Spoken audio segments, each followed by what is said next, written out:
Assalamu alaikum wa salatu salam ala rasulillah. Avant de commencer le QCR, faisons une introduction sur la biologie clinique. La biologie clinique est une spécialité qui englobe diverses disciplines, à savoir immunologie, bactériologie, biochimie, parasitologie et hématologie. Alors, pour pouvoir maîtriser tous les bilans biologiques demandés par nos confrères médecins, il faudrait maîtriser toute la biologie clinique.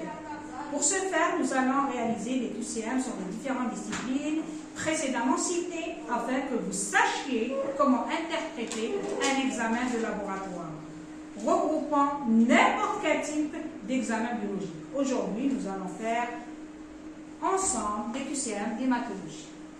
QCM numéro 1. Vous regardez le bilan transmis par le médecin traitant pour une patiente de 30 ans. Elle a une hémoglobine à 10 grammes. Elle a des leucocytes à 7 Giga par litre avec 70% de PL et 30% de lympho et des plaquettes à 300 Giga par litre. Alors, vous avez 5 types de réponses. Donc, vous allez choisir une de ces réponses. Quelle anomalie retrouvez-vous? Est-ce qu'il s'agit d'une anémie, d'une thrombopénie, d'une thrombocytose, d'une neutropénie ou d'une leucopénie? Donc la réponse juste, c'est la réponse A. Pourquoi? Parce que l'hémoglobine, elle est à 10 chez une femme de 30 ans, elle est située entre 12 jusqu'à, au minimum, vous avez au minimum un chiffre de 12 grammes d'hémoglobine. D'accord? Alors les leucocytes 7 giga, ça veut dire quoi 7 giga? Ça veut dire 7000 par millimètre cube. Donc les leucocytes sont normaux. Donc il n'y a pas de leucopénie, donc il n'y a ni de neutropénie. Les plaquettes sont à 300 giga par litre et les plaquettes en général elles sont de 150 000 à 400 000. 300 giga c'est des valeurs normales. Donc on n'a pas de thrombopénie ni de thrombocytose. Deuxième QCM. Quel dosage vous manque-t-il pour explorer cette anémie? Donc, pour explorer de façon générale cette anémie, quels sont les dosages à faire? Premièrement, VGM, deuxièmement, réticulocyte, troisièmement, ferritine, quatrièmement, CRP et cinquièmement, électrophorèse de l'hémoglobine. Alors, les réponses justes sont les A et la B. Pourquoi? Les VGM, c'est quoi? Le VGM, c'est le volume globulaire moyen. Il permet de déterminer, de nous renseigner sur la taille du globule rouge. Donc, si le VGM est augmenté, ça veut dire que le globule rouge est de grande taille. Si le VGM est diminué, il est de petite taille. Si le VGM est normal, il est de taille normale. Alors,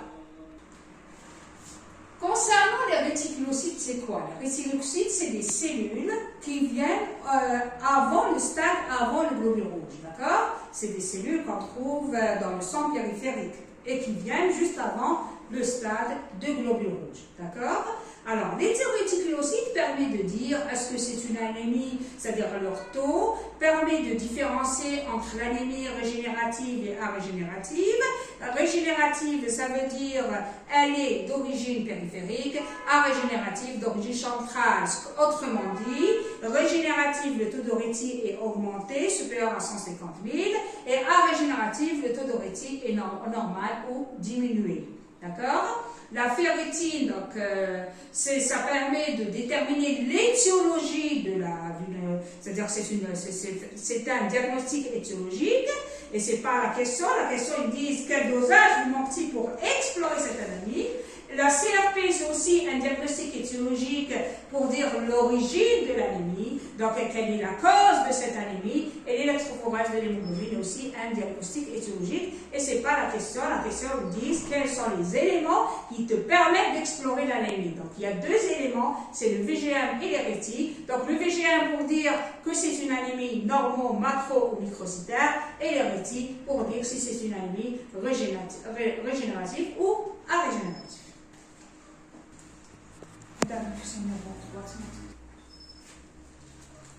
QCM numéro 3, le VGM est à 70, les rétis sont à 80 Giga par litre, le CCMH est à 25, donc on a donc un domaine des données. Alors les différentes QCM à choisir. A, c'est normochrome, normocytaire à régénérative. B, hyperchrome, normocytaire régénérative. C, hypochrome, microcytaire à régénérative. D, hypochrome, macrocytaire régénérative. Et E, hypochrome, macrocytaire à régénérative. Alors, la chromie, donc si on donne, enfin la CCMH permet de dire que si elle est normochrome, hypochrome ou hyperchrome, là c'est la teneur, c'est-à-dire la couleur du globule rouge. Si le globule rouge est de couleur normale, on dit qu'il est hypochrome. Si elle est de couleur très foncée, hyperchrome, et de couleur faible, c'est-à-dire claire, il est hypochrome. Alors la CCMH à l'état normal, elle devrait être au minimum de 27. Donc là, elle est à 27. Ça veut dire qu'on a une hypochromie. D'accord? Alors concernant le VGM, on en a déjà parlé. Donc le VGM, c'est le volume du globule rouge. Si le volume du globule rouge, il est en deçà de 80, donc c'est des petits globules rouges. Donc là, c'est une microcytose. Là, et dans ce cas-là, donc l'anémie, elle est de type microcytaire. Et l'éréthie, comme j'ai déjà dit ça, donc l'éréthie, s'ils sont élevés supérieurs à 150, donc c'est une 150 000, donc ou la 150 gigas, c'est une anémie régénérative, et si ils sont bas, c'est des anémies régénératives. Donc la réponse ici, c'est la réponse C, c'est-à-dire c'est une anémie hypochrome microcytaire régénérative. QCM numéro 4. On s'est mis d'accord que l'anémie est de type microcytaire hypochrome régénérative. Alors maintenant, quelles sont les deux causes les plus fréquentes de ce type d'anémie? J'ai bien dit les plus fréquentes. Donc on a la drépanocytose qui est une anémie hémolytique, donc stigmatique congénitale, la thalassémie, l'inflammation, la carence partiale et l'anémie sidéroblastique. Au fait, toutes ces anémies peuvent donner ce profil d'anémie, c'est-à-dire que c'est des anémies microcytaires hypochrome régénératives. Sauf que ce type d'anémie n'est pas tout le temps fréquent. Bon, les anémies fréquentes, c'est l'inflammation, la carence partiale. Ça, c'est les deux types d'étiologies les plus fréquentes de ce type d'anémie. D'accord? Alors, la thalassémie, vous me direz, et la drépanocytose, c'est une anémie hémolytique. Donc, le plus logique, que ce soit des anémies régénératives. Sauf s'ils sont, ils sont hétérozygotes, ils peuvent donner des rétiques qui sont plus ou moins pas très élevés. Donc, c'est le cas des traits thalassémiques ou thalassémie hétérozygote. Et là, c'est la fréquence, ils ne sont pas aussi fréquents que l'anémie par carence martiale et par inflammation. Donc, les deux causes les plus fréquentes de l'anémie microcytaire hypochrome régénérative, c'est la carence martiale et l'inflammation. QCM numéro 5. Quel bilan réalisez-vous pour explorer ce profil d'anémie? Donc, le profil d'anémie, on a dit que c'était une anémie par carence en fer, sinon par inflammation. Donc, quels sont les bilans qu'on doit faire pour diagnostiquer ce type d'anémie? Donc, les réponses justes, c'est la réponse A et la réponse B. Donc, A qui va nous dire que c'est-à-dire pour dire que c'est une anémie inflammatoire, bien sûr, dans le cas où la VS ou la CRP sont élevées. Et la ferritine, quand elle est basse, c'est le diagnostic de certitude d'une anémie par carence martiale. D'accord? C'est le diagnostic de la carence martiale.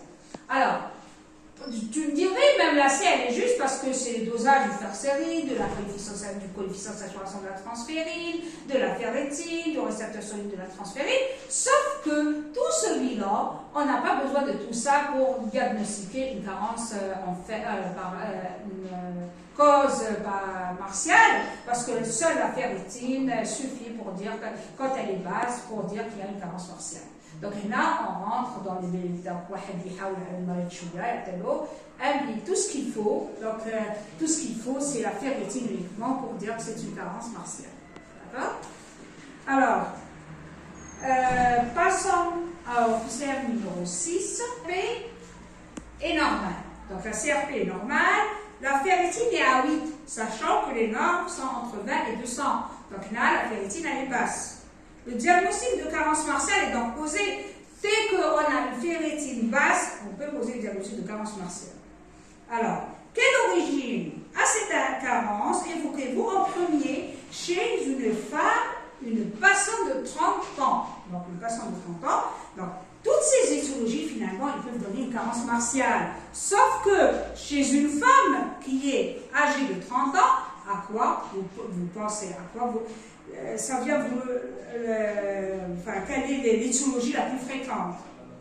Alors, la première à évoquer, c'est l'origine gynécologique. D'accord? Alors, chez une femme jeune. À l'inverse, chez la femme âgée, on aurait évoqué le cancer digestif. Donc, le cancer digestif, donc, il évolue donc à, on a des saignements à l'endroit, et là, ça serait vraiment, c'est une femme d'un certain âge, il faut que ça soit une femme de certain âge pour évoquer le cancer digestif. D'accord? La maladie cœliaque, généralement, elle est diagnostiquée. C'est très rare jusqu'à l'âge adulte. Généralement, elle est diagnostiquée en étant enfant. Le syndrome de Pica, c'est quoi? Le syndrome de Pica, généralement, ça se vient chez le nourrisson, où le nourrisson, comme il ne connaît rien, il commence à manger n'importe quoi, et donc il peut faire une carence martiale. D'accord? C'est tout.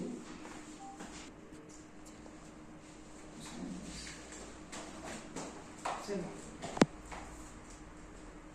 4 mois plus tard, vous recevez le bilan de contrôle, de fin de traitement de la patiente. Donc la patiente, elle est venue chez vous, vous avez fait un bilan, vous avez posé le diagnostic de carence martiale, vous avez donné un traitement et vous lui avez donné un rendez-vous 4 mois plus tard pour contrôle.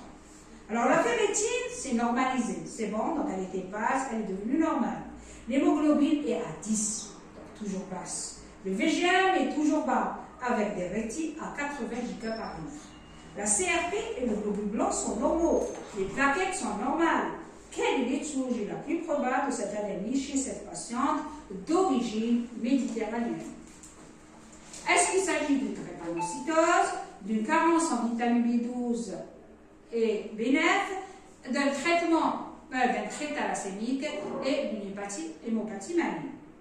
Alors, la carence en vitamine B9 et B12 donne une anémie macrocytaire, donc le B à éliminer, d'accord? Alors, la ferritine, c'est normalisé. La patiente n'est donc plus carencée en fer, d'accord? Il n'y a plus de carence en fer. La drépanocytose est peu probable ici. Pourquoi? Ici, car elle se manifeste par un caractère hémolytique, où le taux de réti est supérieur à 150 000. Et là, les taux de réti chez nous, ils sont de 80.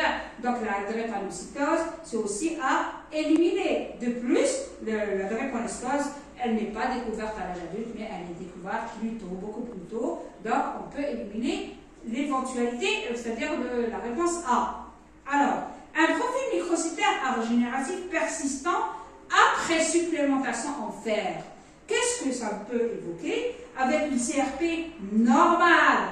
Donc, une CRP normale va faire évoquer, bien sûr, non pas une hémopathie maligne, parce que la CRP, l'hémopathie maligne, donc déjà, elle donne plutôt une anémie normochrome normocytaire. Et le trait thalassémique, par contre, qui est la thalassémie hétérozygote, elle peut donner une anémie microcytaire arégénérative.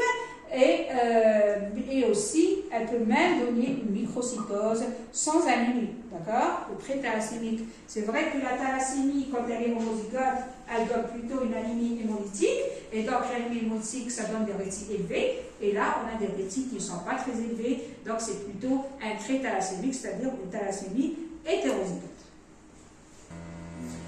QCM numéro 8, plusieurs années plus tard, vous revoyez la patiente, maintenant âgée de 60 ans. Donc, vous voyez la fidélité. Donc, après 30 ans, cette patiente, on la revoit toujours. Donc, ça si, un bon signe, c'est un bon signe. Donc, l'hémoglobine, elle est à 10, le VGM, il est à 70, les rétis sont à 50 giga par litre, les leucocytes à 15 000, les plaquettes à 600 000, la CRP à 150 et la ferritine à 250. Donc, elle vient après 30 ans avec un bilan pareil, d'accord? Avec une altération de l'état général, d'accord? Et même des troubles de transit qui sont récents. Avec quelle étiologie le bilan est-il compatible? Est-ce qu'avec une inflammation, une carence martiale, une hémolyse, une carence en vitamine B12, B9 ou un syndrome myélodysplasique? Alors, l'inflammation, est-ce que vous choisirez l'inflammation? Oui. Pourquoi? Parce que nous avons des paramètres de l'inflammation, la ferritine qui est élevée, la CRP qui est élevée, et même les blancs qui sont à 15 000, donc qui un processus inflammatoire. D'accord? Une carence martiale. Donc la carence martiale, on n'a pas d'élément de carence martiale, d'accord?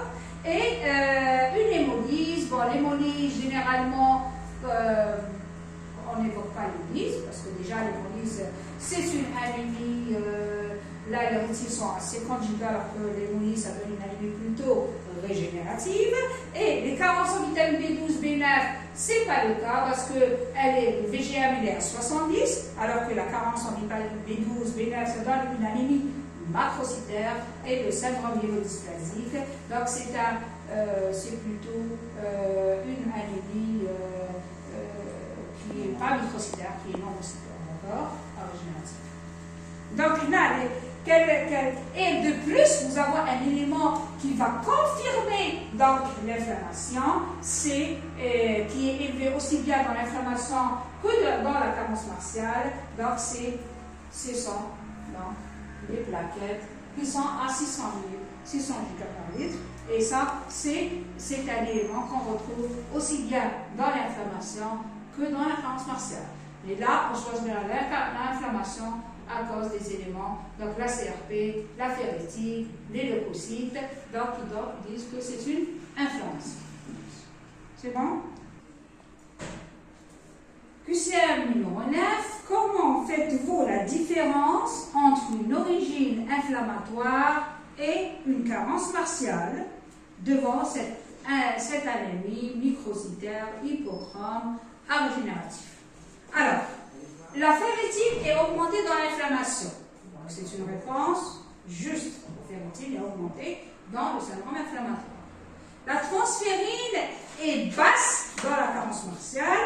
La transférine, elle est augmentée dans la carence martiale. Donc, dans la carence martiale, on a une ferritine augmentée. C'est la ferritine qui est diminuée dans la carence martiale. La transférine est augmentée. La transférine est augmentée dans l'inflammation. La transférine, c'est la ferritine qui est augmentée dans l'inflammation, alors que la transférine dans l'inflammation est diminuée. Donc, vous voyez comment vous retenez. Donc, la transférine, la ferritine est diminuée dans la carence martiale, la transférine est augmentée dans la carence martiale. La ferritine est augmentée dans l'inflammation, la transférine est diminuée dans l'inflammation. D'accord? Le récepteur soluble de la transférine est bas dans la carence martiale, alors que c'est faux. Le récepteur soluble de la transférine est augmenté dans la carence martiale. Donc, dans la carence martiale, nous avons qu'est-ce qui est augmenté? La transférine et le récepteur soluble de la transférine. Donc, la transférine et le récepteur soluble de la transférine sont augmentés dans la carence martiale. D'accord? Le coefficient de saturation de la transférine permet de différencier l'origine, car il est augmenté dans un cas et diminué dans l'autre, alors que le coefficient de saturation, le coefficient de saturation de la transférine, il est diminué dans les deux cas, c'est-à-dire dans la carence martiale et dans l'inflammation. Donc, récapitulons, qu'est-ce qu'on a comme élément diminué dans la carence martiale? C'est la ferritine. C'est la ferritine qui est diminuée, alors que dans la carence martiale, la transférine est augmentée, le récepteur soluble de la transférine sont augmentés. D'accord? Dans l'inflammation, nous avons par contre une ferritine qui est augmentée, alors que la transférine et les coefficients de saturation de la transférine qui sont diminués dans l'inflammation. Alors, pour le coefficient de saturation, il est diminué, que ce soit une inflammation ou une carence martiale. C'est bon. Donc, en faisant ces QCM, j'espère que vous arrivez à faire la différence entre le diagnostic de l'anémie microcytaire hypochrome arogénérative, donc avec toutes ces étiologies, et donc j'espère que j'ai été claire et que vous avez bien saisi donc le cours. Voilà. Merci.